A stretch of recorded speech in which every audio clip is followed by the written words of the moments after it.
రాజుగా నిర్ణయించినందుకు నేను పశ్చాత్తాపడుచున్నాను. అందుకు సమూయేలు కోపావేశుడై రాత్రి అంతా యెహోవాకు మొరపెట్టుచుండెను. స్తోత్రం. హల్లెలూయా. 35 కూడా చదువు.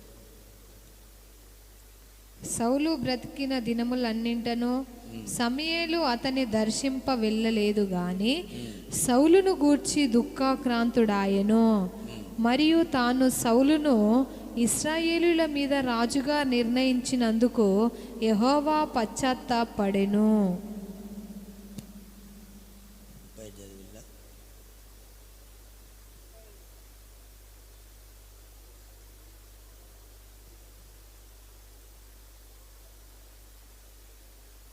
చాలు. ఇక్కడ మనం 11వ వాక్యాన్ని చూడండి. దేవుడు సమూయేలుతో అంటున్నాడు ఏమనంటే, ఇశ్రాయేలీల మీద సౌలుగా నేను రాజుగా నేను పెట్టినందుకు నేను పశ్చాత్తాపడుతున్నానని దేవుడే బాధపడ్డాడు. ఇశ్రాయేలీలు వాళ్ళు ఏమన్నారంటే, మాకు సర్వలోకం ఏలుతున్నారు కదా రాజులు, మాకు ఒక రాజు కావాలి. అంతకుముందు దేవుడే వీరికి రాజుగా ఉండి నడిపించాడు. మనకు తెలుసు, ఎర్ర సముద్రం పాయలు చేయడం, ఆకాశం నుండి మన్నా కురిపించడం, బండలో నుండి నీళ్ళు ఇవ్వడం, శత్రువులు వస్తే ఈ దేవుడే యుద్ధం చేసి వాళ్ళు ఓడించడం, ఇవన్నీ కార్యాలు జరిగాయి. కొద్ది రోజుల తర్వాత ఇశ్రాయేల్ ప్రజలందరూ ఏమన్నారంటే, సర్వలోక మర్యాద చొప్పున మాకు కూడా ఒక రాజు కావాలి. ఇప్పుడు సమూయేలు అన్నాడు, దేవుడే రాజుగా ఉన్నాడు, ఇంకెందుకు రాజు మనకు, లోకంలో ఉన్న వాళ్ళకి కావాలి, మనకొద్దులే అని చెప్పంటే, లేదు లేదు లేదు మాకు కూడా ఒక రాజు ఉండాలి. ఇప్పుడు దేవుడు అన్నాడు, సమూయేలు వారు నిన్ను కాదు నన్నే వదిలేశారు, వాళ్ళు కోరుకున్న రాజు నేను వాళ్ళకి ఇస్తా అని చెప్పి మొట్టమొదటి రాజుగా సౌలును దేవుడు అభిషేకించాడు, ఇశ్రాయేల్ మీద రాజుగా నిలబెట్టాడు. అప్పుడు సౌలు రాజుగా ఉండి యుద్ధాలు చేయడం ప్రారంభించాడు. దేవుడు ఎప్పుడు కూడా ఆయన ఏం కోరుకుంటాడంటే, ఆయన మాట ఎవరైతే వింటారో వాళ్ళు క్షేమంగా ఉంటారు. ఈ రాజుకున్న ఒక కండిషన్ ఏంటంటే, ఇదే మొదటి సమూయేలు గ్రంథం 12వ అధ్యాయం 14వ వాక్యం 15వ వాక్యం కూడా చదవండి. మీరు యెహోవా యందు భయభక్తులు కలిగి ఆయన మాటను విని ఆయనను సేవించి ఆయన ఆజ్ఞకు భంగము చేయక మీరును మిమ్మును ఏలు రాజును మీ దేవుడైన యెహోవాను అనుసరించిన ఎడల మీకు క్షేమము కలుగును.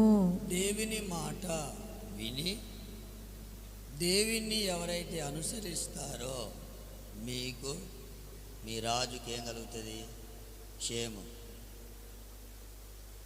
ఇప్పుడు 15వ వాక్యం కూడా చదువు. అయితే యెహోవా మాట వినక ఆయన ఆజ్ఞను భంగము చేసిన ఎడల యెహోవా హస్తము మీ పితరులకు విరోధముగా నుండినట్లు మీకును విరోధముగా నుండును. దేవుని యొక్క హస్తం విరోధంగా మారే సమయం కూడా ఉంటుంది.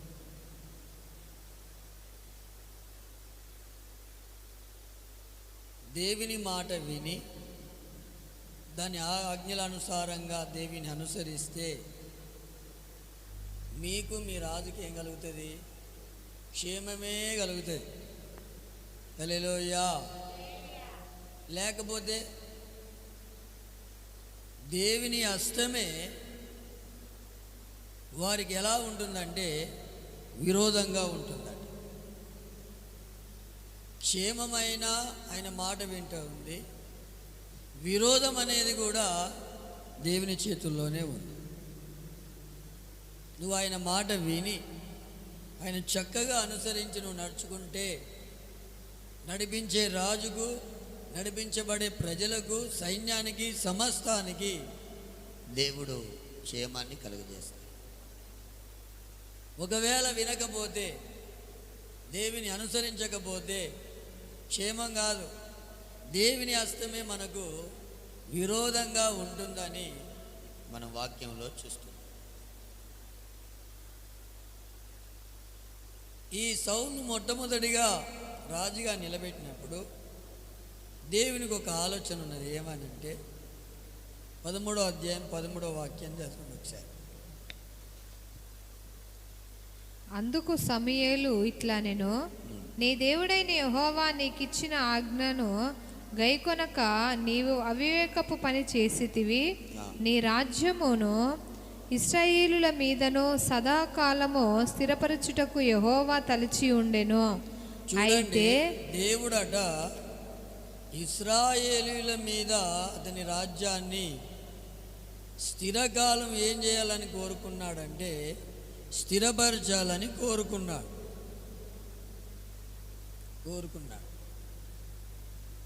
దేవుడు మనల్ని ఎలా ఉంచాలని కోరుకుంటాడు? నిత్యము స్థిరపరచాలన్నది ఆయన యొక్క ఆలోచన.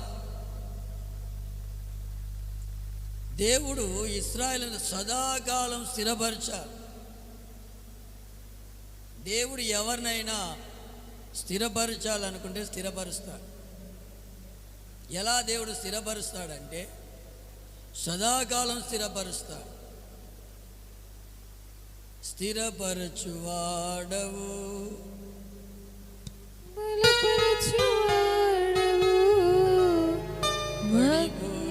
చోటే నిలబెట్టువాడవు, హెచ్చించువాడవు, మా పక్షము నిలచి ఏమైనా చేయగలవు, అదనొత్తం మార్చగలవు, నీ నామముకే మహిమంతా తెచ్చుకుందువు. ఏమైనా చేయగలవు, అదనొత్తం మార్చగలవు, నీ నామముకే మహిమంతా తెచ్చుకుందువు. యేసయ్యా, యేసయ్యా, నీకే సాధ్యము. యేసయ్యా, యేసయ్యా, నీకే సాధ్యము. దేవుడు స్థిరపరచాలనుకున్నాడు. ఈ రాజుకున్న కండిషన్ ఏంటంటే దేవుడు పెట్టింది, దేవుడు చెప్పినట్టు వినాలి. మనం చెప్పినట్టు దేవుడు వినాడు. దేవుడు చెప్పినట్టు మనం వింటే మనకు క్షేమం కలుగుతుంది. సదాకాలం దేవుడు మనల్ని స్థిరపరచాలని కోరుకుంటాడు. ఈ రాజు ఒక 2 మిస్టేకులు చేశాడు. ఒకరోజు గిల్గాల్లో ఉన్నప్పుడు, ఇతడు ఏలుబడి చేస్తున్నప్పుడు 30 సంవత్సరాలు, ఫిలిష్తీయులందరూ, శత్రువులందరూ యుద్ధం చేయడానికి ఇశ్రాయేళ్ల మీదికి చాలామంది శత్రువులు వీరి మీదికి రావడం వీళ్ళు చూశారు. వీళ్ళు గిల్గాల్లో అనే ప్రాంతంలో ఉన్నారు. ఈ యుద్ధానికి వాళ్ళు వచ్చినప్పుడు సమూయేలు చెప్పాడు ఏమనంటే, నేను వచ్చి బలి అర్పించేదాకా నువ్వు ఆగాలి, యుద్ధానికి వెళ్ళకూడదు అన్నాడు. ప్రైజ్ ది లార్డ్, హల్లెలూయా. సంతోషంగా చెప్పండి. ఈ రాజు 7 దినాలు ఆగాడు. బలర్పించాలి, సమూయేలు యాజకుడు, ఆయన బలర్పించారు. ఈయన రాజు, బలర్పించకూడదు. శత్రువులందరూ వస్తున్నారు. ఈ బలి వల్ల ఏం జరుగుతుందంటే దేవుడు శాంతిపరచబడి శత్రువులతో యుద్ధం చేయడానికి ఆయన దిగొస్తాడు. దానికి బలర్పించబడాలి, దానికి సమూయేలు రావాలి. నేను వస్తా, ఆగు అన్నాడు. ఈ సౌలు ఏమయ్యాడంటే 7 దినాలు ఆగిన తర్వాత ఒకవేళ బలర్పించక ముందే శత్రువులు వచ్చి మీద పడతారు ఏమో అని ఈయనే సాహసించి ఏం చేశాడంటే బలర్పించాడు. ఈయన ఎప్పుడైతే బలర్పించాడో అప్పుడే సమూయేలు వచ్చాడు. ఇప్పుడు దేవుని మాట విన్నాడా, వినలేదా? నేను చెప్పింది ఏమైనా అర్థమైందా మీకు?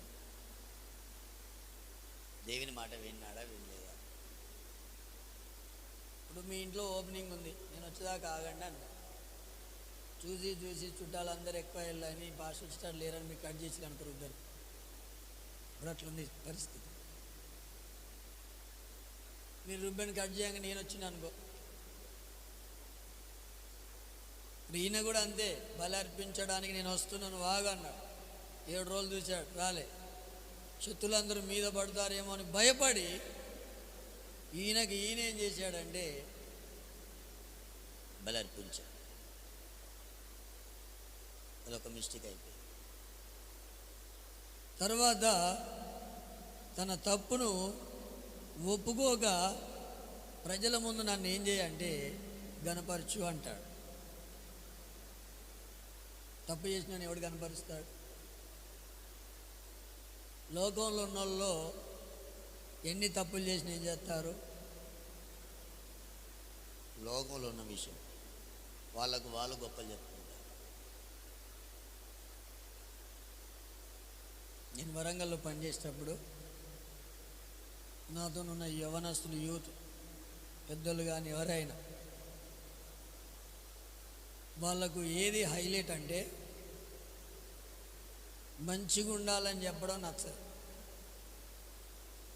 మంచి మాటలు నచ్చవు. వాళ్ళ దగ్గర ఉన్న హైలైట్ విషయాలు ఏంటంటే ఎవడు ఎక్కువ తాగుతాడో, ఎవడు ఎక్కువ ఇతరులతో తిరుగుతాడో అమ్మాయిలతోని వాడు గొప్పవాడు. ఏమన్నా ఉంటే అవి చెప్పాను. నేనేం చెప్తా, ఒరే బాబులు దేవుని నమ్ముకోండిరా, తాగుట్ల నెంబర్ 1 అంట. లోగోలు ఉన్న వాళ్ళకి ఏ విషయాలంటే హైలైటు అవి అంటేనే గొప్ప విషయాలు, అవునా కాదు? మా వాళ్ళు చాలా కింగులు.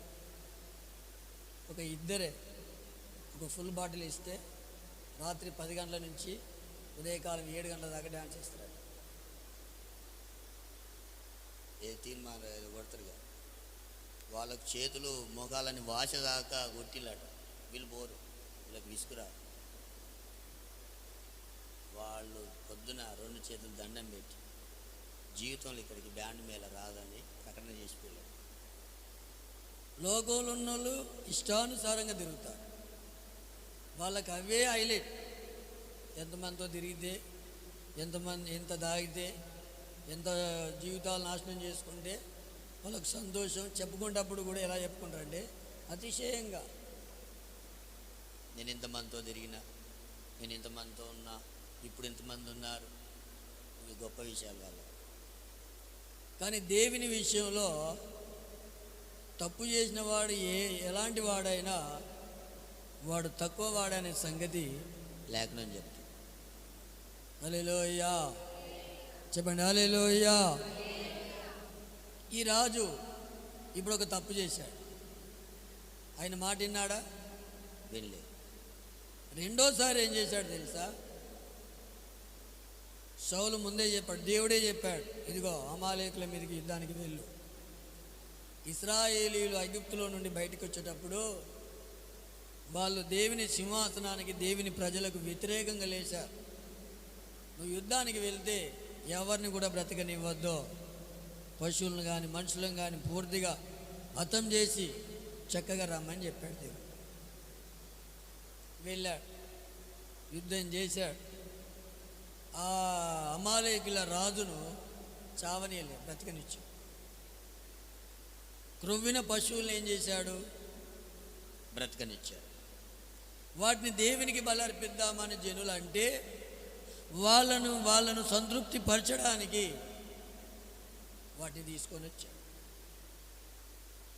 ఈ సౌలు ఎక్కడ సమూయేలు అతని దగ్గరికి వెళ్ళినప్పుడు సౌలు అంటాడు, నీకు శుభం కలుగును గాక, దేవుడు గొప్ప జయాన్ని ఇచ్చాడు అని చెప్తాడు. ఏం చేయంరా బాబు,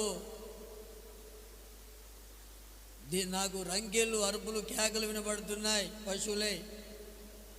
నువ్వేమో జయించిన అంటున్నావు, నువ్వే గెలిచిన అంటున్నావు, మరి నాకు వినబడే ఈ అరుపులు ఎక్కడివి, ఏం చేశావో చెప్పు అంటే, ఇదిగో అమాలేకుల రాజును బ్రతకనిచ్చాను, మన దేవునికి బలర్పించడానికి అమాలేకులున్న క్రొవ్విన పశువులన్నింటినీ జనులు మన దేవునికి అర్పిద్దామంటే తీసుకొని వచ్చినా అని చెప్తున్నాడు. జనులు ఏం చెప్పినా మనం వినకూడదు. ఏం చెప్పారు ఇప్పుడు? అవి శాపగ్రస్తమైన, అవి చంపాలి. శాపగ్రస్తమైన మళ్ళీ ఎక్కడ పెడుతున్నారు? దేవుని దగ్గర తీసుకొస్తున్నారు. అప్పుడు దేవుడే అన్నాడు, సమూయేలు, నేను సౌలును నేనేం చేశానంటే స్థిరకాలం ఇశ్రాయేలు ప్రజల మీద ఉండాలని నేను కోరుకున్నాను. కానీ అతను ఆజ్ఞను ఏం చేశాడు? విసర్జించాడు, విడిచిపెట్టాడు. కనుక నేను అతన్ని నిర్ణయించినందుకు రాజుగా పశ్చాత్తాపడుతున్నానని మొట్టమొదటిగా దేవుడు అన్నాడు. అంటే ఇప్పుడు సౌలు దేవుని ఆజ్ఞలు గైకొనే విషయంలో ఏమయ్యాడు? తప్పిపోయాడు. దేవుడే బాధపడుతున్నాడు. ఇప్పుడు సమూయేలు ఏం చెప్తున్నాడు తెలుసా? కోపావేశంతో రాత్రి అంతా ఏడుస్తున్నాడు. 2 చోట్ల రాయబడింది. సమూయేలు అంటే దైవజనుడు ఏడుస్తున్నాడు బాగా. ఎందుకు ఏడుస్తున్నాడు?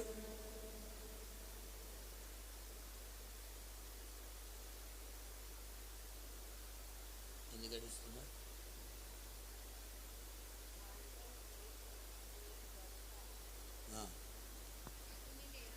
విసర్జించినందుకు నేను పశ్చాత్తాపడుచున్నాను. అందుకు సమూయేలు కోపావేశుడై రాత్రంతా యెహోవాకు మొరపెట్టుచుండెను. మొరపెడుతున్నాడు రాత్రంతా. ఎవరి కొరకు? సౌలు కొరకు.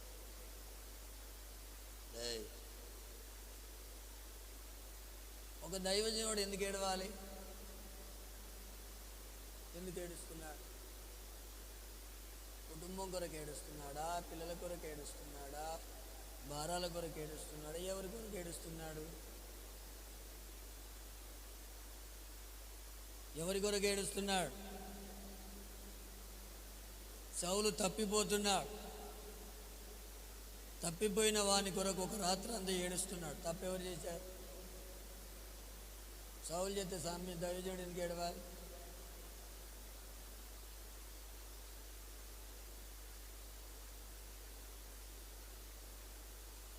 తప్పు చేసింది సౌలు అయితే దైవజనుడు రాత్రి అంతా ఎందుకు ఏడవాలంటున్నా? మీరు తప్పులు చేస్తే ఎవరు ఏడవాలి? తప్పులు చేసిన వాళ్ళు ఏడవాలి. మరి దైవజనుడు ఎందుకు ఏడవాలి? చెప్పండి. ఇదే నాకు పెద్ద ప్రశ్న. మీరు ఆన్సర్ చెప్తారా? చక్కగా చెప్పింది బ్రదర్. దైవజనుడి కంటే ముందుగా ఎవరు ఏడుస్తున్నారు?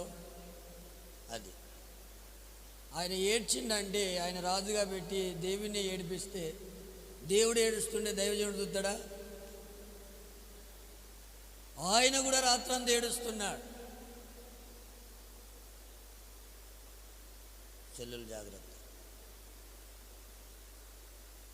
ఈ సంవత్సరాంతంలో దేవుడు ఏడుస్తున్నాడు, దైవజనుడు కూడా ఏడిస్తే క్షేమం కలగదు. స్తోత్రం. హల్లెలూయా. దేవుడు ఏడుస్తాడా మరి?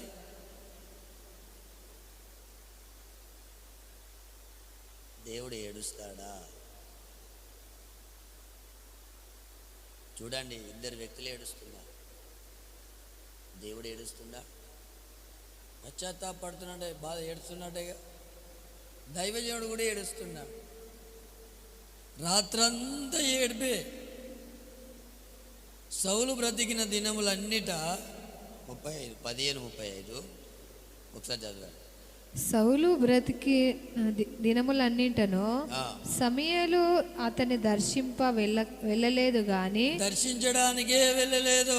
సౌలును గూర్చి దుఃఖాక్రాంతుడాయెను. మరియు తాను సౌలును ఇశ్రాయేలు మీద రాజుగా నియమించినందుకు యెహోవా పశ్చాత్తాపడెను. చూడండి, ఈ మాటలు ఇద్దరున్నారు. సౌలును దర్శించడానికి వెళ్తలేడట. ఎవరు? సమూయేలు, దైవజనుడు. దైవజనుడు సౌలును దర్శించడానికి ఎందుకు వెళ్ళట్లేదు? కొంచెం మీ మనసులో ఉండాలి.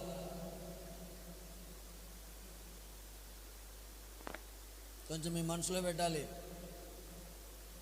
దైవజనుడు వెళ్ళడానికి ఎందుకు ఇష్టపడలేదు? దైవజనుడు మన కుటుంబాల్ని ఎప్పటికీ దర్శించుడు మేలా కీడా?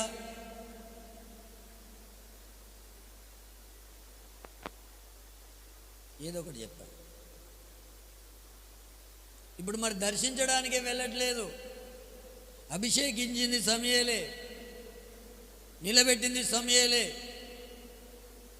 నడిపించింది సమూయేలే. నడిపించి అన్ని చేసిన సమూయేలు సౌలు దర్శించడానికి వెళ్ళట్లేదు. బ్రతికినన్ని దినాలు వెళ్ళలేదంట. ఇప్పుడు మీ దగ్గరికి 1 వారమో 2 వారాలు 3 వారాలు 1-2 అంటే పెద్ద పట్టించుకునేవాళ్ళు. 3వ వారం 4వ వారం అలా వెళ్ళిందనుకో, మనసులో ఎక్కడనో ఒకటి ఏ సెన్స్ అది 6th or 7th నాకు తెలియదు కానీ పుడతా అంటే పాస్టర్ రాక చాలా రోజులు అవుతుంది, ఎందుకు రావట్లేదు అని మనసులో పడుతుంది. అది కాస్త ఎక్కువైనప్పుడు బయటికి కూడా వస్తుంది. హల్లెలూయా. అది మొత్తం బయటికి రాకున్నా ఇంట్లో అయినా ఆడుకుంటారు. ఏంటి మాస్టర్ వస్తలేడేంటి? దర్శించడానికి వస్తలేడేంటి? కారణం ఏమైంది? వస్తుందా రాదా? కానీ బ్రతికినన్ని దినాలు సమూయేలు వెళ్ళలేదు. ఇది బాధాకరమైన విషయమా, సంతోషకరమైన విషయమా?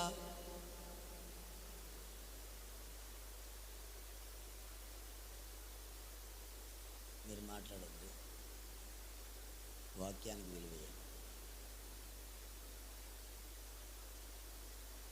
మనం అనుకుంటాం పాస్టర్ రాకపోతే బోర్డని పాస్టర్లు, ఈ చర్చి కాకపోతే ఇంకో చర్చి, ఈ పాస్టర్ కాకపోతే ఇంకో పాస్టర్.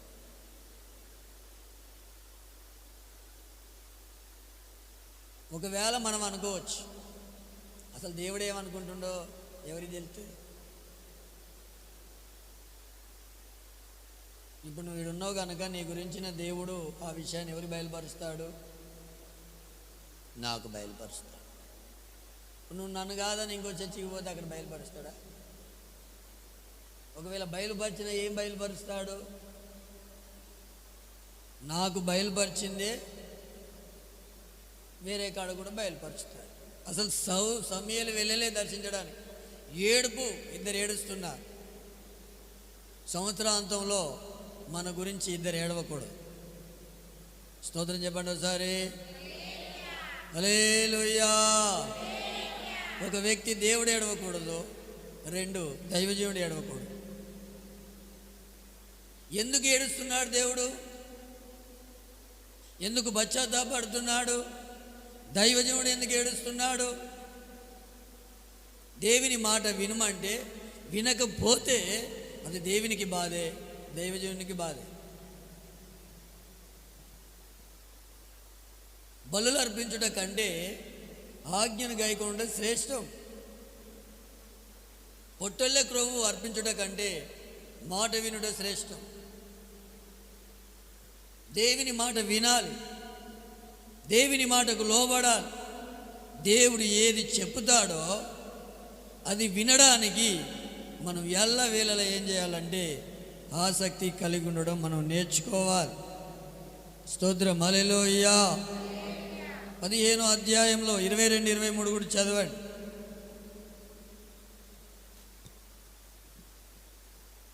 అందుకు సమూయేలు తాను సెలవిచ్చిన ఆజ్ఞను ఒకడు గైకొనుట వలన యెహోవా సంతోషించినట్లు ఒకడు దహన బలులను అర్పించుట వలన ఆయన సంతోషించునా? ఆలోచించుము, బలులు అర్పించుట కంటే ఆజ్ఞను గైకొనుటయు పొట్టేళ్ల కొవ్వు అర్పించుట కంటే మాట వినుటయు శ్రేష్టము. తిరుగుబాటు చేయుట సోద చెప్పుట అను పాపముతో సమానము. మూర్ఖతను అగపరచుట మాయా విగ్రహము గృహదేవతలను పూజించుటతో సమానము. యెహోవా ఆజ్ఞను నీవు విసర్జించేవి గనుక నీవు రాజుగా ఉండకుండా ఆయన నిన్ను విసర్జించనగా. చూడండి, రాజుగా ఉండకుండా దేవుడే విసర్జించాడు. మాట విను, దేవుని సన్నిధిలో నిలబడతా. నువ్వు ఎన్నో బలు అర్పిస్తాయని సంతోషపడేవాడు కాదు. దానికంటే శ్రేష్టమైంది ఆయన మాట వినాలి, ఆయన మాట ఆలకించాలి, ఆ మాటకు లోబడడం నేర్చుకోవాలి.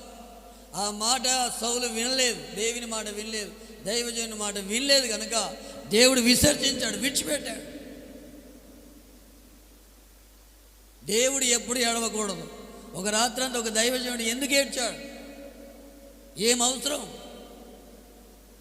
ఎంత దుఃఖం ఉండాలి, ఎంత వేదన ఉండాలి.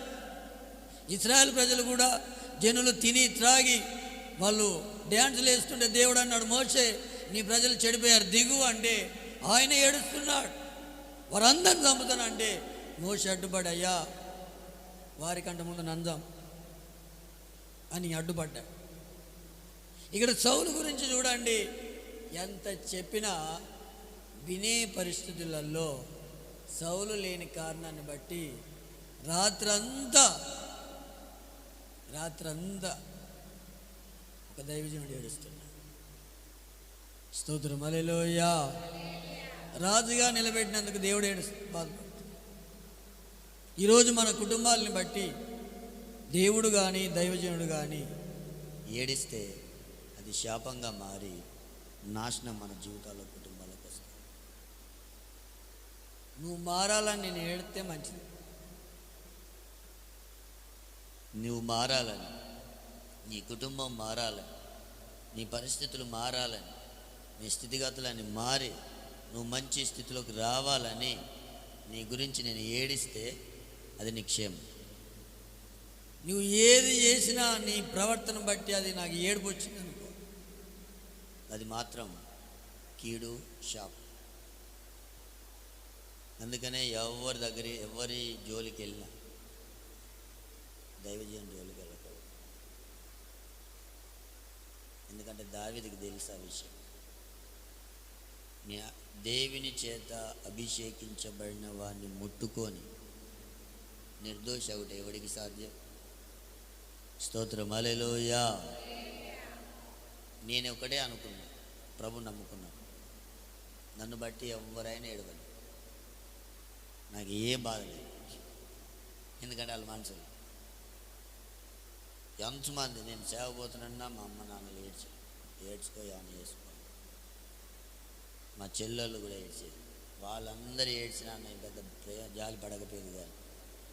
నన్ను బట్టి నన్ను నడిపించేటోళ్ళు దేవుడు ఎప్పుడు దుఃఖపడకూడదు. హల్లెలూయా. దేవుడే దుఃఖపడితే నాకేముండదు, భవిష్యత్తు ఉంది. నన్ను నడిపించేటోళ్ళు దుఃఖపడ్డారు అనుకో, నా జీవితంలో ఎన్నడూ సక్సెస్ అనేది చూడదు. అందుకనే సౌలు రాజ్యం మీద రాజుగా నిలబడ్డాడు.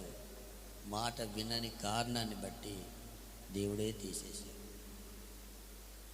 దేవుడు ఛాన్స్ ఇస్తాడు. ఒకసారి ఛాన్స్ ఇచ్చాడు, రెండోసారి ఛాన్స్ ఇచ్చాడు. నిన్ను విడిచిపెట్టాడన్నా కూడా మనసు మార్చుకోలేదు. యుద్ధం వచ్చింది, పోనీ దేవుడే నన్ను వద్దనుకుంటున్నాడు, నా సావు యుద్ధంలో అయినా సచ్చినా దేవుడు మెచ్చుకుంటాడేమో అనుకోవాలా వద్దా? అనుకోవాలా వద్దా?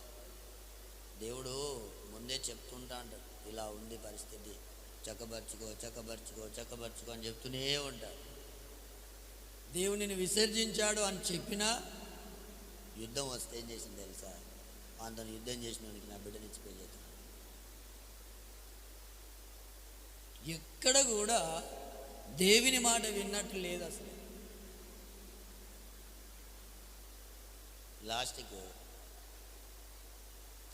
తన ఈట మీద తానే పడి పొడుచుకొని చచ్చిపోయాడు. ఓ సందర్భం వస్తే దయ్యాల కాడికి పోయాడు, మంత్రాల కాడికి పోయాడు, సోది చెప్పటం దగ్గర.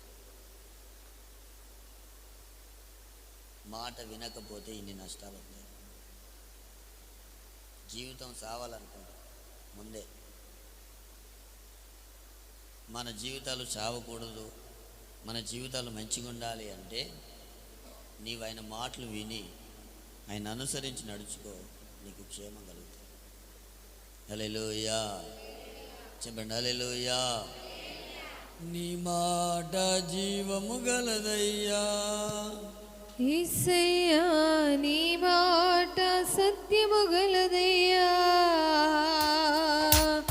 ఈ మాట మార్పు లేనిదయ్యా, యేసయ్యా నీ మాట మరచిపోనిదయ్యా, నీ మాట జీవము గలదయ్యా, యేసయ్యా నీ మాట పాడాలి. సత్యము గలదయ్యా, చప్పట్లు కొట్టాలి. నీ మాట మార్పు లేనిదయ్యా, యేసయ్యా నీ మాట మరచిపోనిదయ్యా, ఏది మారినా నీ మాట మారదయ్యా, ఏది ఆగినా నీ మాట జరుగునయ్యా, పాడాలి. ఏది మారినా నీ మాట మారదయ్యా, చప్పట్లు. ఏది ఆగినా నీ మాట జరుగునయ్యా, నీ మాట జీవము గలదయ్యా, యేసయ్యా నీ మాట సత్యము గలదయ్యా, నీ మాట మార్పు లేనిదయ్యా, యేసయ్యా నీ మాట మరచిపోనిదయ్యా.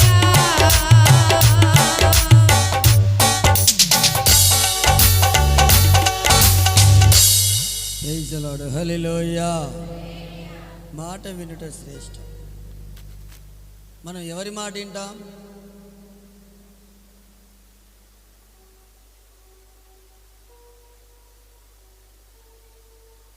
మనం ఎవరి మాట వింటాం? ఏ మనుషుల మాటలు వింటాం? మంచి వాళ్ళ మాటలు వింటామా, చెడ్డోళ్ళ మాటలు వింటామా? ఎవరి మాటలు వింటారు? దైవజనుడు మంచి చెప్తాడా, చెడు చెప్తాడా? ఏదో ఒకటి చెప్పండి. మీరు బాగుపడాలని కోరుకుంటాడా, మీరు నష్టపోవాలని కోరుకుంటాడా? మంచోని మాటలు ఈ రోజులలో ఎలా ఉంటున్నాయి అంటే చెడ్డగా అర్థమైతే బుద్ధి చెప్పేవాన్ని నిరాకరించే రోజులంట.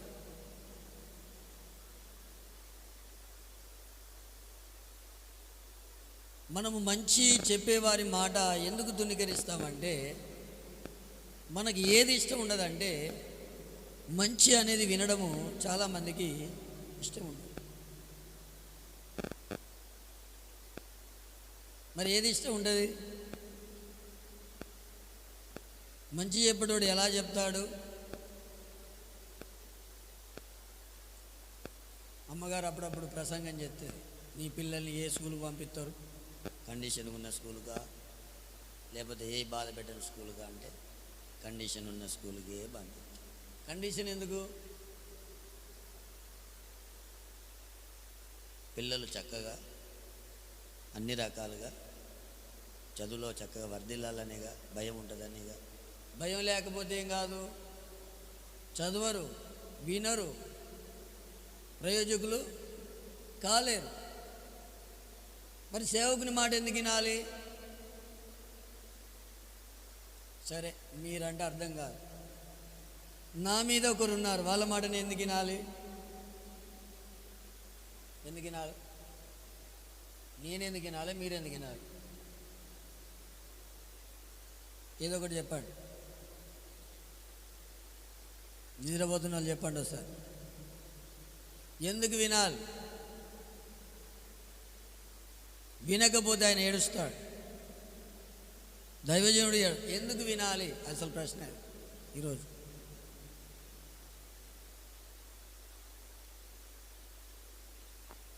చెప్పండి ఏదో ఒకటి. వినాలనా వద్దా? అదన్నా చెప్పండి. అందరు చెప్పండి. ఎందుకు వినాలి?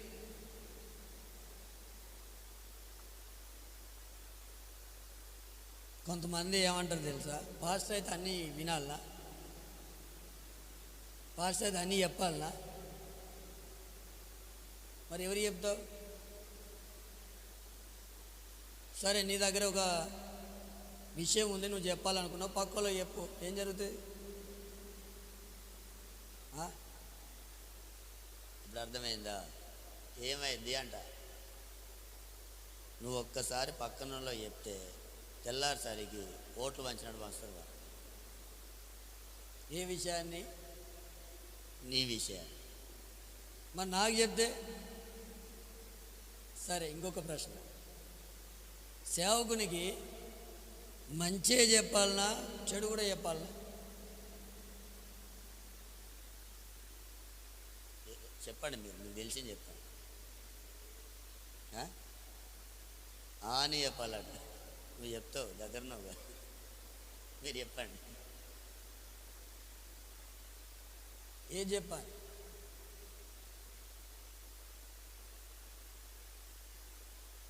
అన్నీ చెప్పాలా, చెప్పొద్దా?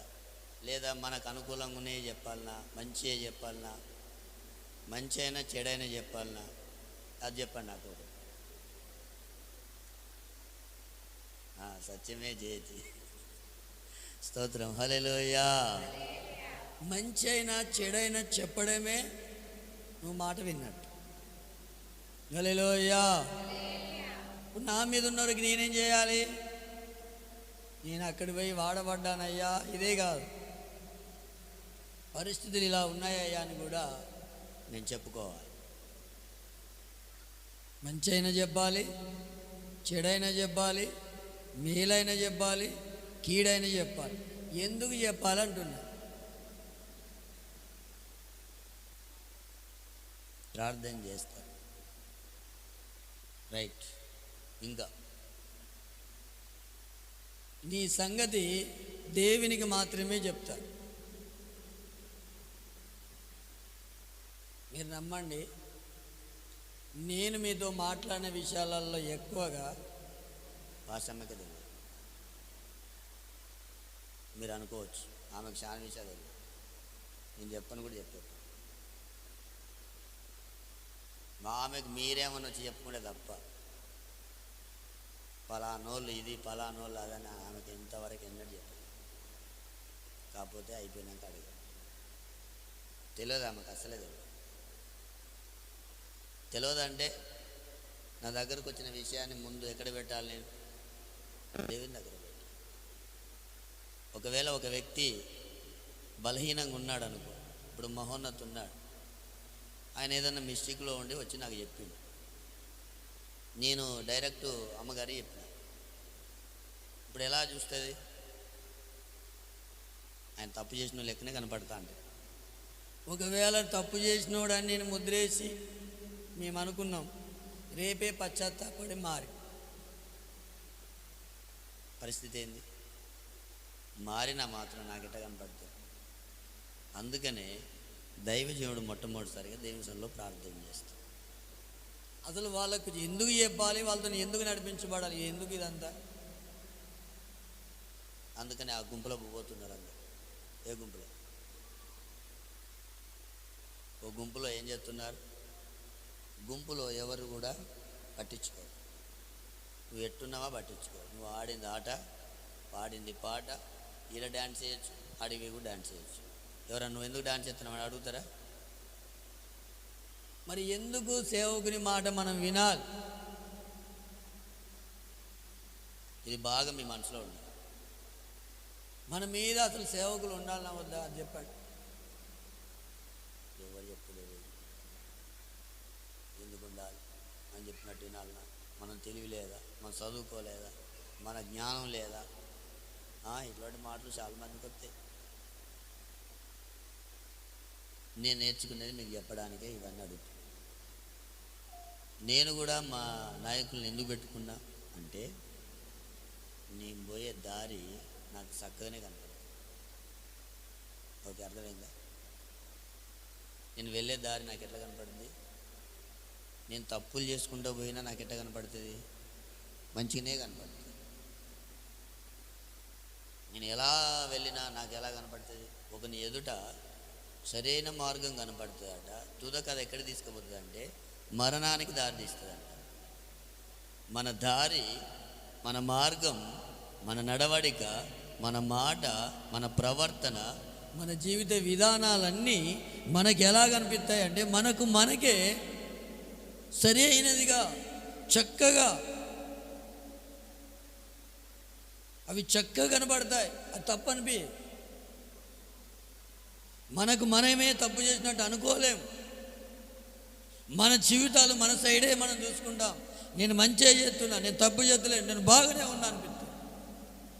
కానీ నేను చేసినవి నా పైన ఆయనకు చెప్పితే నేను చేసేది తప్ప ఒప్ప అని ఆయన గుర్తించి నన్నేం చేస్తాడంటే సరిచేసి సరైన మార్గంలో నడిపిస్తాడు. అందుకు పెట్టుకోవాలి. హల్లెలూయా. రెండు చేతుల పైకి చెప్పాలి. హల్లెలూయా. నేను వంకర మార్గంలో పోయి, నేను నష్టపోయి, నా ఆత్మని నాశనం చేసుకొని, నా జీవితాన్ని, కుటుంబాన్ని నేను నాశనం చేసుకోవద్దు అనుకుంటే నా మీద ఒకరిని పెట్టుకోవాలి. వారు నన్ను సరిచేసి చక్కపరిచి చక్కదిద్ది సరి అయిన త్రోవలో వాళ్ళు నడిపించడానికి నాకేమైందంటే సహాయకరంగా ఉంటుంది. హల్లెలూయా. నన్ను నడిపించే వాళ్ళే లేరనుకో, నాకు ఏది తోస్తే అది నేను చేస్తా, అది రైట్ అనిపిస్తుంది. ఏ మార్గంలో నడిచినా అది కరెక్టే అనిపిస్తుంది. ఏ తప్పు చేసినా కరెక్టే అనిపిస్తుంది. మనకు ఎందుకు, మనకు చెప్పే వాళ్ళు ఎవరు లేరు కదా. అలా చేస్తే చివరికి నా ఆత్మ ఏమైందంటే నష్టంలో పడిపోతుంది. నా బలహీనతలు సరిచేసే వాళ్ళు నాకు లేకపోతే, నా లోపాలు సరిచేసే వాళ్ళు నాకు లేకపోతే, నా జీవితాన్ని చక్కదిద్దేవారు లేకపోతే, నా కుటుంబాన్ని సరిచేసేవాళ్ళు లేకపోతే, నేను నా కుటుంబం యావత్తు నష్టంలో నాశనంలో పడిపోయి దేవుని సేవకులకు నా జీవితము శాపగ్రస్తంగా మారుతుంది. హల్లెలూయా. చెప్పండి హల్లెలూయా. ఇప్పుడు ఈయన ఎవరి మాట వింటలేడు? సౌలు దేవుని మాట వినడు, సేవకుని మాట వినడు. ఎన్ని మార్లు గద్దించినా లోబడని వాడు హఠాత్తుగా చనిపోతాడు. అలాంటి సావు మనకు రాకూడదు. దేవుని బిడ్డలకు అలాంటి సావు రాకూడదు. ఎంత ఏడుస్తున్నాడో రాత్రంతా. ఎందుకు ఏడవాలండి? మాకు లేవా కుటుంబాలు? పిల్లలు లేరా? భారాలు లేవా? బాధ్యతలు లేవా? కొన్నిసార్లు కొన్ని కుటుంబాల కోసం కొన్నిసార్లు అన్న ఆహారం తినబుద్దిగా తెలుసా మీకు? ఒక విశ్వాసి బలహీనమైతే అప్పుల బాధ కంటే ఎక్కువ బాధ ఇదే. ఒక కుటుంబం రాకపోతే, కొంతమంది వెనకకు వెళ్తే, కొంతమంది సంఘాన్ని వదిలిపెట్టిపోతే ఎవరు చెప్పుకుంటారండి? సేవకుడు మీ చెప్పుకుంటాడా? మీ ఆ ఇళ్ళకి వచ్చేప్పుడు అని చెప్తానా? బాధ అనిపించదా? దుఃఖం అనిపించదా? వేదన అనిపించదా? ఎందుకొరకంటే పడిన ప్రయాస అది ఎప్పుడు కూడా గుర్తుంటుంది. దాన్ని చూసిన సమయలు రాత్రంతా ఏడుస్తూనే ఉన్నాడు. కానీ ఈ సంవత్సరం అంతంలో దేవుడు కానీ మనల్ని నడిపించే దేవుని సేవకులు కళ్ళలో నుండి కన్నీళ్ళు ఎప్పుడు రాకూడదు. ప్రైజ్ ది లార్డ్, హల్లెలూయా. ఎవరైనా ఏడవని మన కోసం ఏ బాధ లేదు, కానీ మనల్ని బట్టి ఇద్దరు వ్యక్తులు ఏడవకూడదు. ఏడిస్తే ఏమైంది? సౌలు జీవితం, సౌలుతో పాటు కుటుంబం సర్వనాశనం చేయబడి లెక్కలోకే లేదు, లెక్కలో నుండి లేకుండానే తీయబడింది మొత్తం. దేవుని కృప సౌలుకు దూరమైందంట. దేవుడే అన్నాడు, కృప దూరమైంది, దేవుడు దూరమయ్యాడు, దేవుని సేవకుడు దూరమయ్యాడు. అన్ని దూరం చేసుకుంటే ఇంకేముంది? నష్టం, నాశనం తప్ప, కీడు తప్ప. అందుకనే మనం సరి చేసుకోవాలి. వదిలిపెట్టి వెళ్ళి బాధ పెట్టిన వాళ్ళు ఎంతోమంది ఉన్నా దేవుడు చూసుకుంటాడు. సేవకుడే దుఃఖపడ్డాడంటే వారి జీవితాలు ఎక్కడ బాగుపడతాయి? కొంతమందికి ఆలోచన ఉంటుంది, మేమేం చేసినా మీరెందుకు ఎడతారు పాస్టర్ అని అడుగుతారు. నువ్వు సంఘానికి రాకు, నీ గురించి ఏడుస్తానే, ఏడుస్తానా? చెప్పండి. మరి ఎవరి కొరకు ఏడుస్తారు? నశించిపోతున్న ఆత్మల కొరకు ఏడుస్తా, అది వేరు. సంఘంలో ఉన్న వారి కొరకు ఏడిస్తే, మేము ఏడవద్దంటే మీరు ఏం చేయాలి?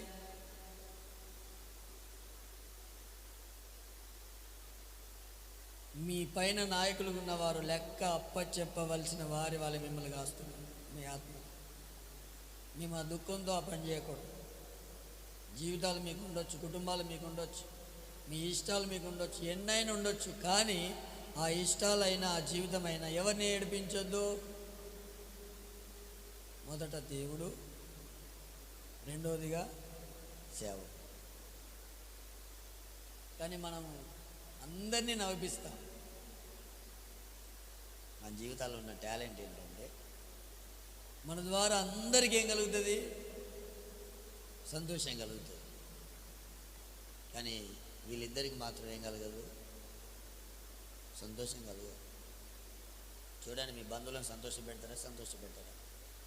రక్త సంబంధులు, స్నేహితుల్ని, ఇరుగు పొరుగు వారిని, ఇష్టమైన వారిని, ఎవరైనా వాళ్ళ సంతోషాన్ని కోరుకుంటాము. ఇంకా మంచిదే, మంచిదే, ఎవరొద్దంటున్నారు. కానీ మొట్టమొదటిగా దేవుడు సంతోషపడాలి. మన జీవితాల ద్వారా, కుటుంబాల ద్వారా సేవకుడు సంతోషపడాలి. హల్లెలూయా. అలా సంతోషపడితే కొన్ని ఆశీర్వాదాలు దేవుడు మనకి ఇస్తాడు. లేకపోతే యెషయా గ్రంథం 55వ అధ్యాయం 2వ వాక్యం కొంచెం త్వరగా చదువు. ఆహారము కాని దాని కొరకు మీరేలా రూకలిచ్చెదరు? సంతుష్టి కలగజేయని దాని కొరకు మీ కష్టార్జితమును ఎందుకు వ్యయపరచెదరు? నా మాట జాగ్రత్తగా ఆలకించి మంచి పదార్థములు భుజించుడి. నా మాట జాగ్రత్తగా మీరు ఆలకించాలి. మంచి పదార్థాలు దేవుడు మనకి ఇస్తాడు. మీ ప్రాణము సారమైన దానియందు దుఃఖింపనీయుడి, సుఖింపనీయుడి. మంచి పదార్థాలు, మన ప్రాణమాట సుఖకరమైన వాటిని అనుభవించడానికి దేవుడు కృపనిస్తాడు. ఆయన మాట ఇంటే 1వ అధ్యాయం 19వ వాక్యం కూడా చదవండి.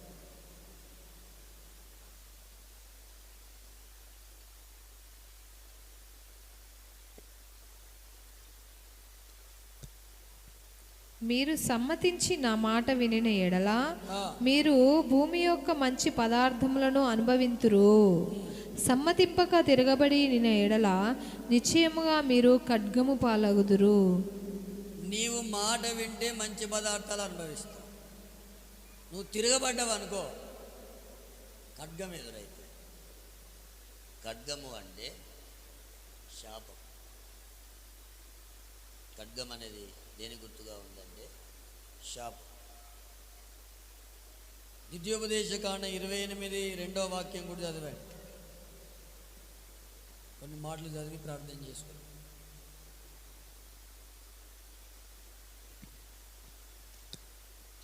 నీవు పట్టణంలో దీవింపు పైన నీవు నీ దేవుడైన యెహోవా మాట వినిన ఎడల ఈ దీవెనలన్నీ నీ మీదికి వచ్చి నీకు ప్రాప్తించును. 15వ వాక్యం. నేడు నీకు ఆజ్ఞాపించు ఆయన సమస్తమైన ఆజ్ఞలను కట్టడలను నీవు అనుసరించి నడుచుకొనని ఎడల నీ దేవుడైన యెహోవా సెలవిచ్చిన మాట వినని ఎడల ఈ శాపములన్నీ నీకు సంభవించును. దేవుని మాట మనం వింటే దీవెనలన్నీ మన మీదకి వస్తాయి. దేవుని మాట వినకపోతే శాపాలన్నీ మన మీదకి వస్తాయి. వినడమైనా వినకపోవడమైనా మన చేతిలో.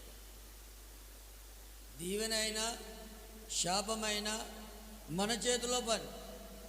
మనకు దీవెనలే కావాలి అండి. ఆయన మాట, ఆయన ఆజ్ఞలు అనుసరించి నడుచుకో, దేవుని మాటకు లోబడు. కానీ మాకు దీవెనలతో శాపాలే కావాలండి. ఆయన మాట వినకపోతే అన్ని శాపాలు. మరి లోకంలోకి శాపం ఎలా వచ్చింది? ఎలా వచ్చింది? లోకంలోకి శాపం ఎలా వచ్చింది? నేను నీకు ఆజ్ఞాపించిన దానిని తినినందున బయటికి గింటివేయబడి దాని కాయుటకు ఖడ్గజాలను దేవుడు నిలబెట్టాడు. మాట విన్నంతకాలం లోపటున్న ఫలవృక్షాలు, జీవవృక్ష ఫలాలు మొదటి మానవుడు తిని 7 రకాలైన ఆశీర్వాదాలు మొదటి మానవునికి దేవుడు ఇచ్చాడు. దేవుని సారూప్యము, దేవుని పోలిక, దేవుని యొక్క ఏలుబడి, దేవుని యొక్క మహిమ, దేవునితో ఉండే సహవాసం, దేవునితో ఉండే అమర్చత, దేవుడిచ్చిన స్వాస్థ్యము, దేవుడిచ్చిన నిత్య జీవం అనే 7 రకాలైన ఆశీర్వాదాలు మానవుడు ఉన్నాడు. ఆయన మాట వింటున్నాడు. చల్లపుట దేవుడు సంచరించేటప్పుడు ఆయన మాట వింటున్నాడు, ఆయనతో ఉంటున్నాడు, ఆయనతో జీవిస్తున్నాడు. అప్పుడు వారి జీవితాలు ఎంతో ఆనందంగా, సంతోషంగా, ఎంతో ఆరోగ్యకరం, అన్ని రకాలుగా వాళ్ళు బాగున్నారు. కష్టం లేదు, బాధ లేదు, దుఃఖం లేదు, వేదన లేదు, కన్నీళ్ళు లేవు, శ్రమ లేదు, రోగం లేదు, మరణం లేదు, వృద్ధాప్యం కూడా లేదు వాళ్ళకి ఆ టైంలో. ప్రైజ్ ది లార్డ్, హల్లెలూయా. సంతోషంగా చెప్పాలి, హల్లెలూయా. ఈ 7 రకాలైన ఆశీర్వాదాల చేత మానవుడు ఎంతో సంతోషంగా, ఆనందంగా ఉంటుండగా సాతాను ఆ చక్కటి ఆ కుటుంబంలోకి, లేదా ఏదెన్ తోటలోకి, ఆ ఆది దంపతుల మధ్యలోకి సాతాను సర్పం రూపంలో ఎంటర్ అయ్యాడు. వానికి ఉన్న గుణం ఏంటంటే దేవుడు ఏది చెబుతాడో దానికి విరోధంగా చెప్పడమే వాని పని. దేవుడు ఏది చెప్తాడో దానికి విరోధంగా చెప్పడం అని పని. దేవుడు తినొద్దు అన్నాడు, వీడు తినమంటాడు. దేవుడు చేయొద్దు అంటాడు, వీడు చేయమంటాడు. దేవుడు తన సన్నిధిలో ఉండమంటాడు, వీడు వద్దంటాడు. మీకు అర్థమవుతుంది అనుకుంటా. దేవుడు ఏది చెప్తే దానికి విరోధంగా చెప్పేవాడే సైతాన్. ఆ సైతాన్ ఎలా వస్తాడు? ఎలా వస్తాడు? పెద్ద కొమ్ములు పెట్టుకొని 2 కళ్ళు వేసుకొని, నువ్వు ఈరోజు చర్చికి పోకు అంటాడు. వచ్చి మరేమంటాడు? అక్కడ ఎవరిని బేస్ చేసుకొని వచ్చాడు? సర్పాన్ని బేస్ చేసుకొని దాంట్లో నుండి వచ్చి మాట్లాడుతున్నాడు. నీ దగ్గరికి ఎలా వస్తాడు? ఎవరినో ఒకరిని బేస్ చేసుకొని వారిలోకి దూరి నీ దగ్గరికి వస్తాడు. వచ్చి ఆయన యొక్క మోసపూరితమైన ఆలోచనలు యావత్తు ఒక వ్యక్తిని బేస్ చేసుకుని పంపిస్తాడు. ఎవరి మాట వినాలి? దేవుని మాట వింటే వీళ్ళకి ఏమైనా కష్టం ఉందా?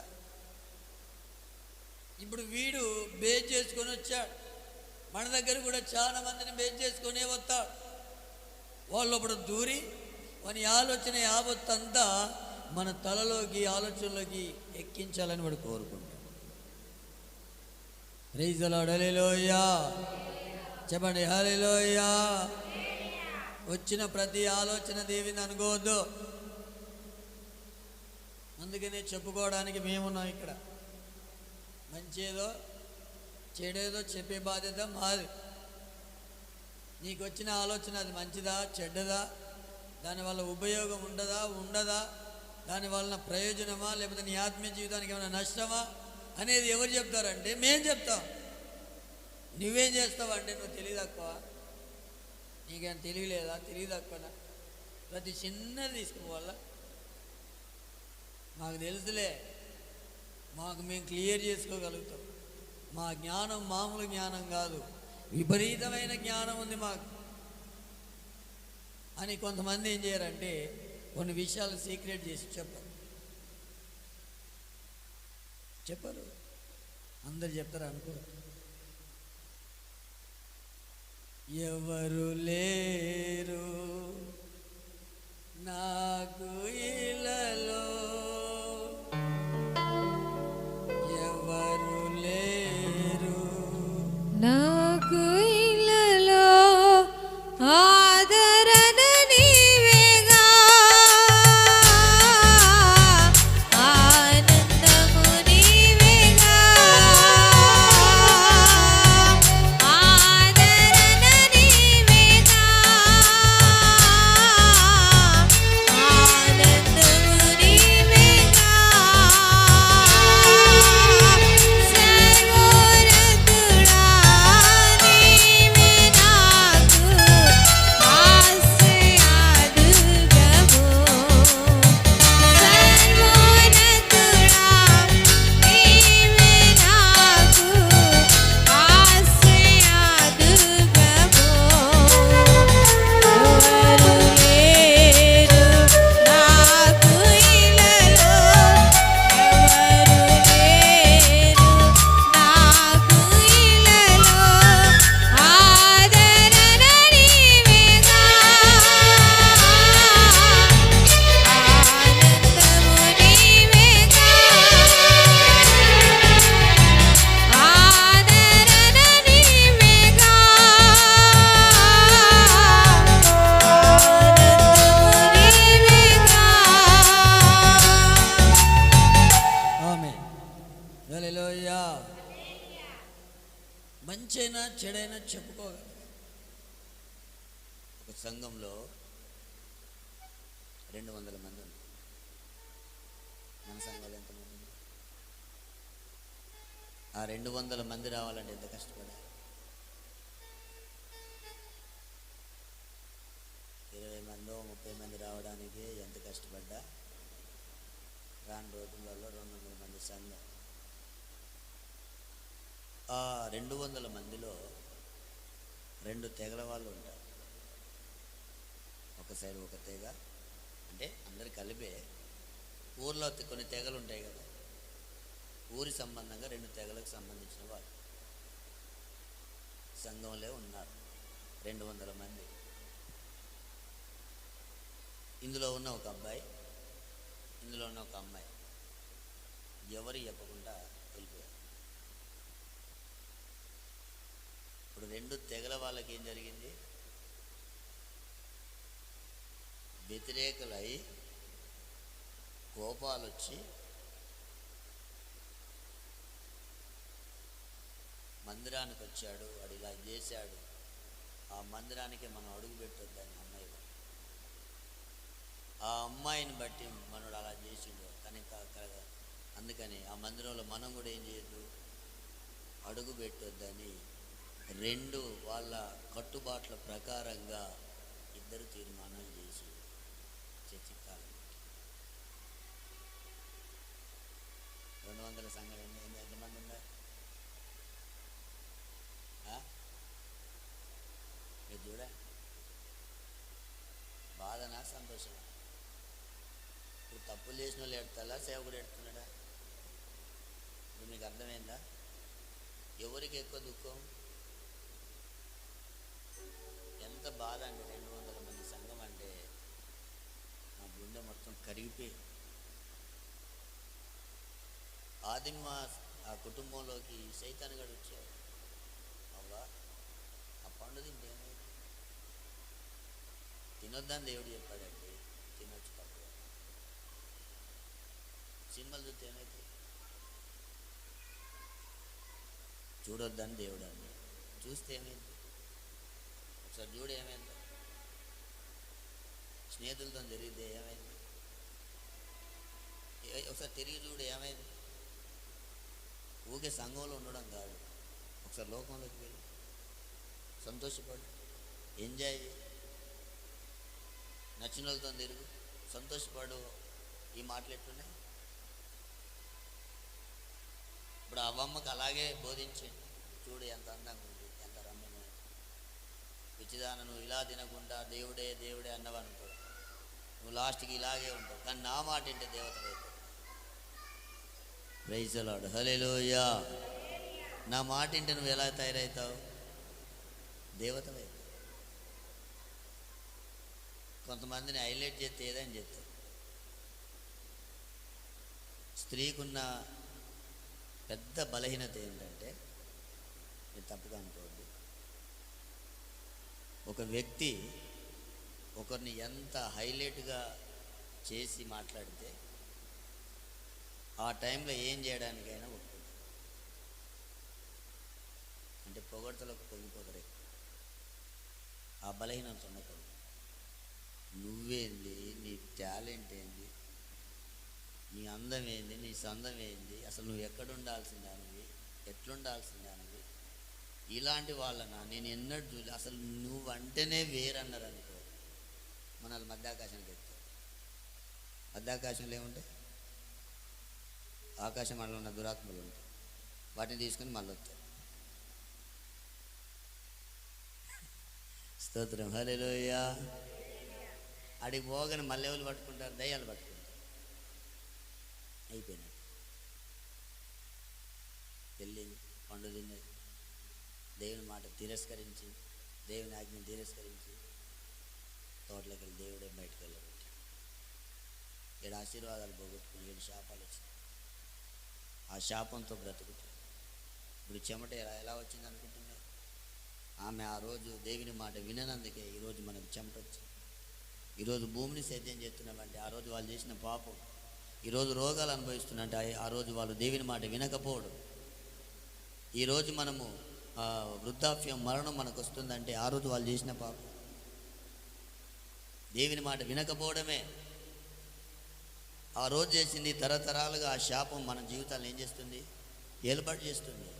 స్త్రీకి గర్భవేదన శాపంగా వచ్చింది.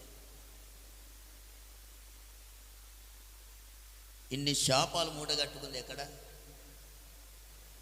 నేను నీకు ఆజ్ఞాపించిన దాన్ని నువ్వు వినలేదు. దేవుని మాటలు వినని వారి జీవితాలన్నీ ఒక శాపగ్రస్తంగా మారుతాయని సాక్ష్యం. దేవుని మాట ఎందుకు వినరు మరి? ఎందుకు వినాలి? ఎందుకు వినరు? ఎవరి మాట అయినా వింటున్నారు ఈ రోజుల్లో. నేను చాలామందిని చూసాను. బంధువుల మాటగా, అక్క రేపు ఫంక్షన్ ఉంది, సరే చెల్లె. అమ్మ సాయంకాలం డిసెంబర్ ప్రార్థన. మీరు యథార్థంగా ఒక మాట చెప్పండి. సాయంత్రం ఫంక్షన్ ఉంది, పనికి వేయచ్చు, పోతారా పోరా? ఫంక్షన్కి వెళ్తారా వెళ్ళరా? ఏదో ఒకటి చెప్పండి. పనికి వేయచ్చుగా. డిసెంబర్ ఆడుతున్నదంటే చలి పెడతాను, కొత్త పదం, చలి పెడతాను, పని వేయించిన, వంటరాడి కాలే, మరి ఫంక్షన్కు మరి ఇప్పుడు ఎవరి మాట విన్నారు? దేవుని మాట చాలామంది దాటి వెళ్తున్నారు, కానీ సంవత్సరాంతంలో దేవుడు మనల్ని హెచ్చరిస్తున్నాడు, ఆయన మాట దాటి. ప్రైజ్ ది లార్డ్, హల్లెలూయా. రాత్రి భయంకరంగా కడుపు నొప్పి లేచి ఫంక్షన్ హాల్లోకి ఫోన్ చేసి నాకు కడుపు నొప్పి లేస్తుంది, మీరు వచ్చి తీసుకున్న బోండి లేదా ప్రార్థన చేయరంటే ఏమంటారు వాళ్ళు? ఒకసారి అడగండి, ఏమైంది? ఇప్పటిదాకా నువ్వు పరిగెత్తినవుగా, రెడీ అయ్యి చర్చ్ అంతా ఎగ్గొట్టి ఫంక్షన్కి పోయిన వాళ్ళకు నీకేదైనా ఆపదొస్తే వాళ్ళకు ఫోన్ చేయి. ఎవరు వస్తారు? ఎవరు వస్తారండి? నీ కడుపులో వస్తే మేమేం చేయాలి? మరి ఎవరికి ఫోన్ చేయాలి మళ్ళీ అప్పుడు? పాస్టర్కి. ఎందుకంటే మేము పోతుంటే సృష్టుడు ఆయనే, ఏమైనా ఆపద వస్తే మళ్ళా చూడండి ఎంత ఘోరం. Praise the lord, hallelujah. చెప్పండి హల్లెలూయా. వీళ్ళకు శాపాలు వచ్చినాయి. ఎందుకు ఒక వ్యక్తి దేవుని మాట వినడంటే మనలో ఉండాల్సిన ఒక మంచి స్వభావ లక్షణం అనేది ఉండాలి. దాని పేరే విధేయత. ఏం పేరు చెప్పండి? ఏం పేరు? విధేయత. ఇది అమ్మాయి పేరు కాదు, విధేయత. విధేయత ఒక వ్యక్తికి ఉంటే ఏం చేస్తాడు? మాట వింటాడు. అవిధేయత ఉంటే మీరు చెప్పాలి, వినడు. ఇప్పుడు మనకేం అవసరం? ఆయన మాట వినగలిగిన విధేయత మనకు అవసరము. హల్లెలూయా. ఒకని అవిధేయత అనేకుల్ని ఏం చేసింది? పాపులుగా మార్చింది. ఒకని విధేయత అనేకుల్ని ఏం చేసింది? నీతిమంతులుగా మార్చింది. నీ విధేయత నిన్ను, నీ కుటుంబాన్ని నీతిమంతులుగా మారుస్తుంది. నీ అవిధేయత నిన్ను, నీ కుటుంబాన్ని శాపగ్రస్తంగా మారుస్తుంది. శాపంగా మారాలంటే నీ అవిధేయత, నీతిమంతులుగా మార్చబడాలంటే నీ విధేయత. హల్లెలూయా. ఆదాము అవ్వల అవిధేయత చూపెడితే ఏమొచ్చింది? శాపం. పాపులుగా మార్చబడ్డారు. అబ్రాహాము ఉన్నాడు. అబ్రహామా నువ్వు బయలుదేరి వచ్చే అన్నాడు దేవుడు. ఏం చేశాడు? వచ్చి ఓకే. ఈ రెండు విషయాలు వినండి, ప్రార్థన చేద్దాం. ఒక కుటుంబాన్ని తీసుకుంటున్నప్పుడు రెండు కుటుంబాలు మీ ముందు పెట్టి ప్రార్థన చేస్తాం. మీరు ఏ కుటుంబంలో ఉంటారో మీ ఇష్టం. మా కుటుంబంలో మేమే ఉంటామని మీరు అంటారు, కానీ దీంట్లో అబ్రహాము నేను రానన్నాడా? ఎక్కడికి పోవాలని చెప్పినావా అన్నాడా?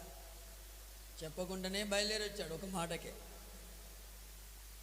రెండవది వాళ్ళ భార్య శారమ్మ 3 మానికల సన్నని పిండి తీసుకమ్మా అన్నాడు. 12 కిలోలు. ఒక మానిక 4 కిలోలు, 3 నెలల 12 కిలోల ఏం పిండి అది? అమ్మ కొంచెం చెప్తారా? మెత్తనిది, సన్నది. మెత్తని పిండి ముసలోళ్ళు విసుకుతారా? 90 సంవత్సరాల ముసలామ్మకి పిండి ఇచ్చి అమ్మ పిండి బిసుకు, పిండి బిసుకు అంటే ఏమంటది? ఏమంటది? అరే మసలాడ 90 సంవత్సరాలకు నీ పిండి బిసుకుని అనుకున్నావురా అంటదా అన్నదా? అంటదా అన్నదా? నీకు నేనే దొరికినారా నన్ను సంపదాక నువ్వు పని చెప్తూనే ఉంటావు. ఇక నువ్వు మారవురా. నీతో ఏగి ఏగి నేనే చచ్చిపోయేటట్టు నేను చావాలే, నువ్వు మంచిగా ఉంటాయి. 90 సంవత్సరాలు ఆయన మాట. ప్రైజ్ ది లార్డ్, హల్లెలూయా. 90 సంవత్సరాలు లాగినందుకు మన యూత్కే 2 కిలోల పిండి, 2 కిలోల పిండి అనిపిస్తుంది. మరి అబ్రహాం పనులు లేరా? ఎంతమంది తెలుసా? 318 మంది పనులు ఉన్నారు. మరి అలా చెప్పచ్చు. అంతమందిని ఉంచుకొని పనులు ఉన్నాక ఈ ముసల్దాంతో పిండి బిస్కిస్తాడా? మీరైతే ఊకుంటారా?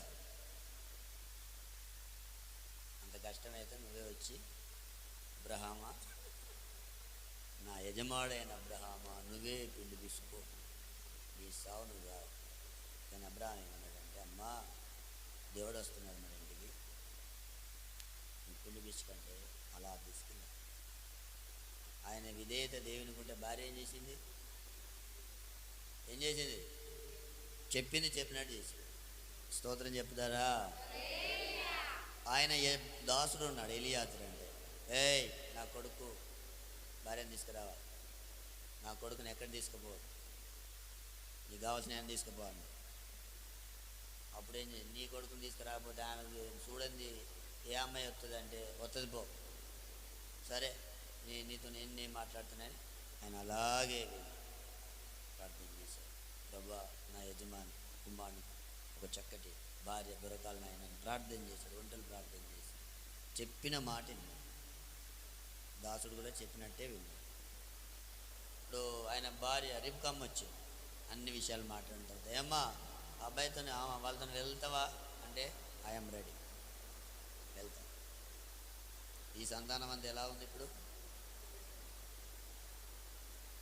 దేవుని మాటకు లోబడిన కుటుంబం అందరూ ఒక విధేయతలోకి వచ్చారు. ఇప్పుడు కొడుకు పేరు ఏం పేరు? ఇస్సాకు. అక్కడ బలిపీఠం దగ్గర బలి అర్పించడానికి వాళ్ళు చేతులు కట్టేస్తే ఊకుంటారు ఎవరైనా? నన్నే చంపుతావరా ముసలోడ, నీ దినాలు దగ్గర పడ్డారు, నిన్నే చంపిననే గాలి పెడతా అంటారు మనోళ్ళు. డాడీ నువ్వు బలి అర్పించేది నన్న, నీ మాటకు నేను చావడానికైనా రెడీగా ఉన్నాను చెప్పి ఆ బలిపీఠం మీద పడుకున్నాడు, ప్రాణాలు తెగించి. మామూలు విషయం కాదు. తండ్రి విధేయుడై, అబ్రహాం విధేయుడు, భార్య విధేయురాలు, దాసుడు విధేయుడు, కుమారుడు విధేయుడు, ఆయనకు వచ్చిన కోడలు కూడా విధేయత కలిగిందే వచ్చింది. ఈరోజు మనమందరం అబ్రహాం సంతానంగా పిలువబడుతున్నామంటే ఇదంతా నీతిమంతుల సంతానం. స్తోత్రం చెప్పండి ఒకసారి. హల్లెలూయా. అందుకే వినాలి, వింటే నీతిమంతులుగా మారు. విధేయత ఉండాలి. నీకెన్ని తెలిసిన విధేయత ఉండాలి, లేకపోతే నీతిమంతులుగా మార్చాలి. ఇంకొక కుటుంబాన్ని తీసుకున్నాం, లోతు. సొదొమ గొమొర్రా నాశనం అవుతుంది బాబు, నువ్వు ఈ ఊరును వదిలిపెట్టి పారిపో అంటే పోడే, వదిలేడు. ఎంత చెప్పినా లాస్ట్కు వీళ్ళకి విసుకొచ్చి దేవదూతలు చేతి పట్టుకొని బయటికి లాగి పారిపో, ఆ పర్వతానికి పారిపో అని. ఈయనకు చెప్పింది చేయడం ఇష్టం, ఈయన రివర్సు ప్రసంగం. అలా కాదు ప్రభా, ఈ పర్వతానికి పోయేసరికి నీ సత్తనే ఉంది, సచ్చే సాగదు, ఇది దేవుడు కదా, ఇప్పుడు పంపించేది ఎందుకు? క్షేమంగా ఉండడానికి. అలా కాదు ప్రభా, నేను ఆ పర్వతం దగ్గర పరిగెత్తుకుని పోయేసరికి నా పానం పోతుందో ఉంటుందో నాకు ఇంత భయం అవుతుంది. నేను ఇక్కడికే వెళ్తాను, ఇక్కడ ఊరు చిన్నది ఉన్నది, సోయార్ ఉన్నది, దగ్గర ఉన్నది, దాని దగ్గరికే చెప్పింది చేయాలి. అక్కడ విన్నాడు ఆ మాట, పరిగెత్తుకొని పోతూనే ఉన్నాడు. దేవుడు ఏమన్నాడు? వెనక తిరిగి చూడొద్దు అన్నాడు. కొంత దూరం వెళ్ళినాక భార్య ఏం చేసింది? ఈయనలో అవిధేయత ఉన్న ఈ దయ్యం మళ్ళీ లోపలికి వెళ్ళింది, భార్య లోపలికి వెళ్ళింది. భార్య ఉన్నట్టుండి ఏం చేసింది? వెనక తిరిగి. ఇప్పుడు ఆమె ఏమైపోయింది? ఉప్పు స్తంభంగా మారి. వాళ్ళు ఆ పర్వతానికి పారిపోయింది. ఆ ప్రాంతానికి వెళ్ళిన తర్వాత పర్వతం దగ్గరికి కుమార్తె జీవితాలు నాశనం. మీరు చెప్తే అసలు నమ్మకం చచ్చిపోతుంది. సొదొమ గొమొర్రా కాలిపోయినాయి. అక్కజెల్లెలు మాట్లాడుకుంటున్నారు ఏమనంటే, నిజంగా అక్కజెల్లెలు అంటే జాగ్రత్తగా మాట్లాడతారు. దీన్ని బట్టి అనిపిస్తుంది. పెద్ద ఆమె చెప్తుంది, ఇంటికి పెద్ద ఆమె మాట్లాడుతున్నారు. ఇంటికి పెద్దల మాటలు తల్లిదండ్రుల తర్వాత వాళ్ళే కనుక తల్లిదండ్రులాగా మాట్లాడాలి. అవునా కాదా? పెద్ద ఆమె ఆలోచన చెప్తుంది చెల్లెకు. ఇప్పుడు చెల్లెకు ఆలోచన లేదు, ఆలోచన ఇచ్చేది ఎవరు? అక్క. ఏమని చెప్తుందంటే, ఇదిగో చెల్లి, లోక మర్యాద చొప్పున మనతో రావడానికి లేదా మనం పోవడానికి మనకు పురుషులు లేరు. పట్టణం అంతా కాలిపోయింది. సొదొమ సొదొమ గొమొర్రే పట్టణమే కాలిపోయిందా, ప్రపంచం కాలిపోయిందా? మీరు అది గుర్తుపెట్టుకోవాలి. సొదొమ గొమొర్ర కాలిపోయిందా, ప్రపంచం కాలిపోయిందా? కాలిపోయింది. ఇప్పుడు సర్వలోకంలో మనుషులు లేరా? ఉన్నారా లేదా? మీ పెద్ద ఆయన ఏం చెప్తున్నా, అట్లుండగా అక్క తన చెల్లితో అది కాదు, సర్వలోక మర్యాద చొప్పున మనతో పోవుటకు లోకములో ఏ పురుషుడును లేడు. చూడండి, సర్వలోక మర్యాద అంటే లోకంలో ఉన్న వాళ్ళు ఏం చేస్తారు? పెళ్ళిళ్ళు చేసుకుంటారు. పెళ్ళిళ్ళు చేసుకోవాలిగా, మరి అలాగనే లేరు అని ఈమె అనుకొని చెల్లెకి ఆలోచన ఇస్తుంది. ఏమంటే, ఇదిగో చెల్లె, మనకు సర్వలోక మర్యాద చొప్పున మనం పోవడానికి ఏ పురుషుడు లేడు కనుక మన నాన్నకు ద్రాక్షరసం బాగా తాగిచ్చి మత్తుడుగా ఉంటే చూస్తారా, నేను ఆయన మత్తుడుగా ఉన్నప్పుడు నేను ఒక రాత్రి తండ్రితో ఉంటాను, మళ్ళొక రోజు మళ్ళీ తాగిద్దాం, నువ్వు తన దగ్గరికి వెళ్ళు అని ఆలోచించింది. ఎవరు? నీకు అర్థమైందా? అక్క చెల్లెల మాటలు చూడండి ఎంత భయంకరంగా ఉంది. చెడిపోవడానికి ఎవరైనా ఆలోచనిస్తారా? చెడిపోవడానికి ఆలోచన ఇచ్చి తండ్రికి మత్తు దాగబెట్టి తండ్రికి ద్వారా వీళ్ళిద్దరూ సంతానాన్ని కన్నారు. బైబిల్లో ముందు చరిత్రలో చూస్తే మోయాబీలు, అమ్మోనీలు వీరి సంతానం, వ్యభిచార సంతానం. అందుకనే చెడుదానికి మాట్లాడడానికి ఎప్పుడు కూడా మనము ఖండితంగా మాట్లాడాలి, దాన్ని సపోర్ట్ చేయొద్దు. ప్రైజ్ ది లార్డ్, హల్లెలూయా. చూడ ఎంత భయంకరం. ఇప్పుడు ఈ కుటుంబం ఏమే శాపగ్రస్తమైన అనుభవాలు.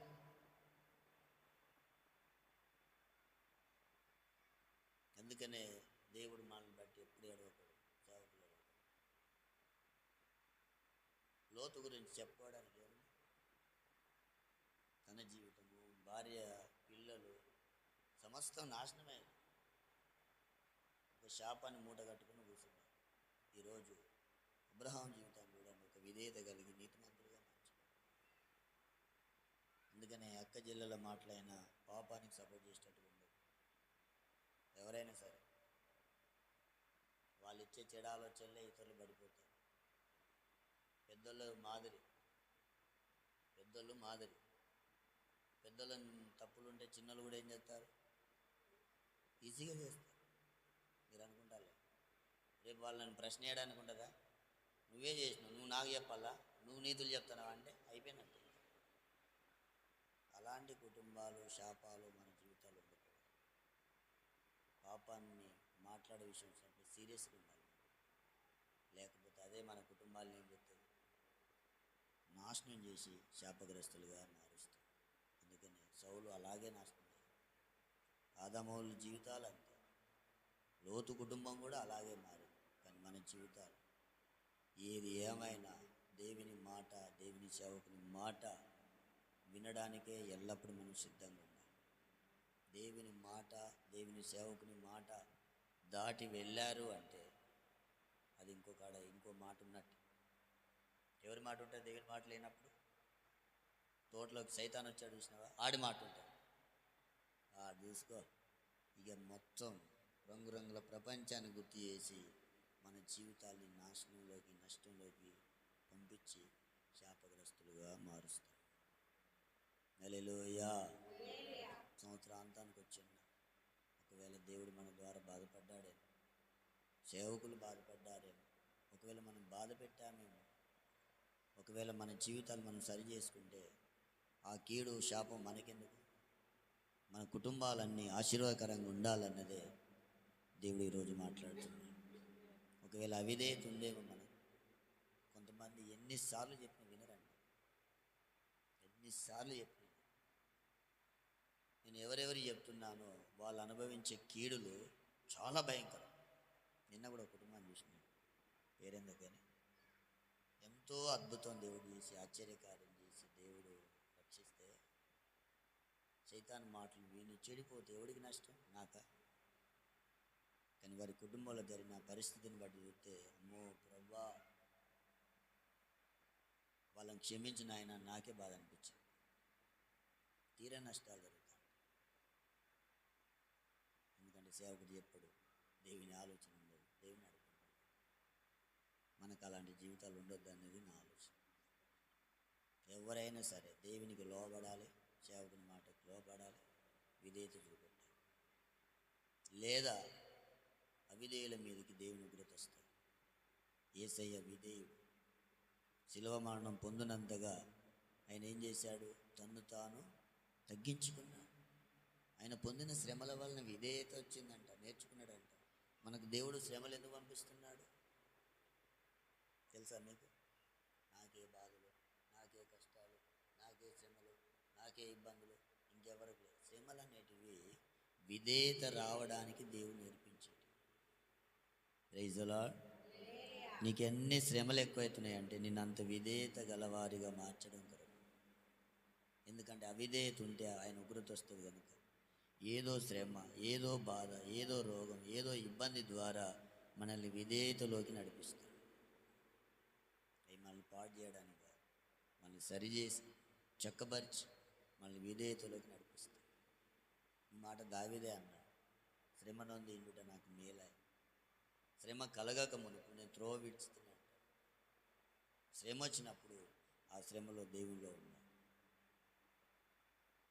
దావీదు సౌలు 13 సంవత్సరాలు తరిమిన దేవుల్లోనే ఉన్నాడు.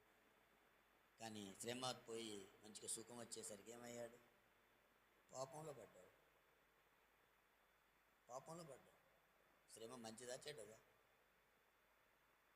మంచిదా చెడ్డదా? ఇప్పుడు శ్రమలలో ఉన్నప్పుడు దేవుడు కాపాడిండు, సుఖం వచ్చినప్పుడు పాపంలో పడ్డాడు. శ్రమ ఉండాలంటారా వద్దంటారా? ఉంటేనే ఆయన మీద అనుకుంటారు.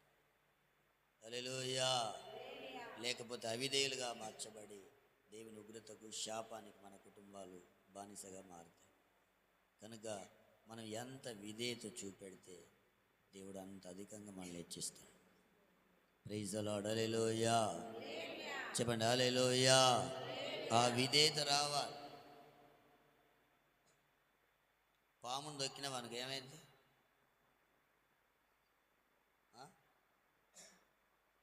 నీలో పాము స్వభావం ఉన్నదనుకో, నిన్ను ముట్టుకొని, నిన్ను ఏదైనా మాట అని, నీకేదైనా నిన్ను అన్నీ గద్దించి, నిన్ను బుద్ధి చెప్పి ఏదైనా మాట అన్నామనుకో, నీ లోపల పాము ఉన్న దానికి ఏం చేస్తుంది? ఏం చేస్తుంది? అలాగే ఉండదా? లేదు, బుస్ అంటుంది. అది మన స్వభావం. నేను చెప్పే, నువ్వు తొందరపడి, నువ్వు అసహించుకొని, నీ కోపం వచ్చి చిరాకు వచ్చిందంటే నీ లోపల ఏమున్నది? పాము స్వభావం. కానీ కీర్తనకాడు అంట, నేను నరుడను కాను పురుగును దొక్కితే ఏమంటే రేపు నీ తలకాయ తీసేస్తారంటదా? మరేమంటే న్యాయంగా తీర్పు చూచి దేవునికి తను తాను అప్పగించుకుంటాడు. హల్లెలూయా. అది విధేయత. ఎన్ని రాని విధేయతలో మనం నడుచుకుంటే మన తర్వాత తరం మొత్తం నీతిమంతులుగా మార్చబడతారు. లేకపోతే పాపులుగా మార్చబడతారు. మన కుటుంబాన్ని నీతిమంతులుగా చేసేది మనమే, మన కుటుంబాన్ని పాపులుగా చేసేది కూడా మనమే. అది మన అవిధేయత ఒకటి మన విధేయత.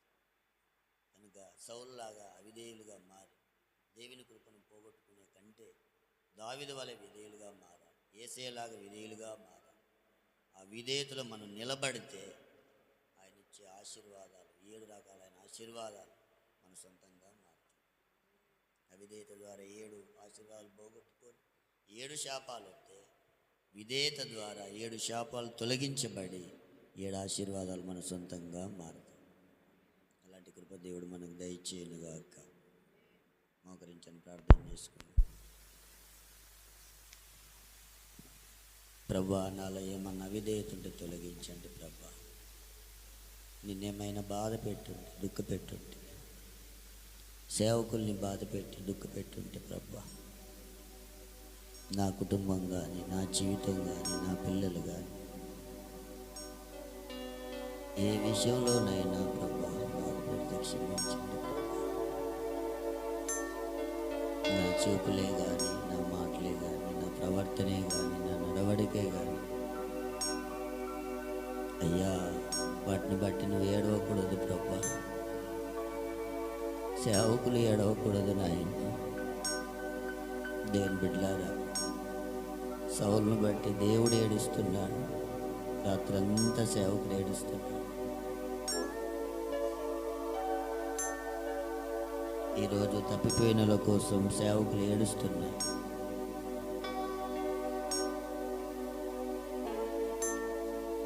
రాత్రంతా ఏడిపోయి దేవుడు కూడా ఏడుస్తున్నాడు. సంవత్సరాంతానికి వచ్చి ఉన్నాం. మనల్ని బట్టి దేవుడు ఏడుస్తున్నాడా లేడా చూసుకోవాలి. దేవుని పరిశుద్ధాత్మను దుఃఖపరచకూడని రాయబడింది.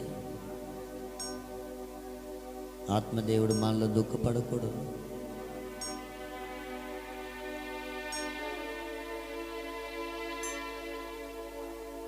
సేవకులు దుఃఖపడకూడదు.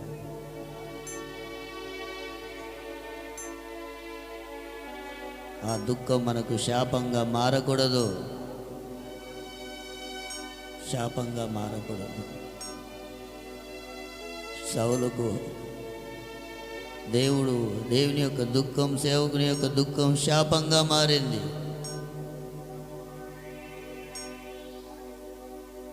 ఈరోజు మనం ఎలా ఉంటున్నాం? దయచేసి అంత నిలుమోకల మీద ఉండండి.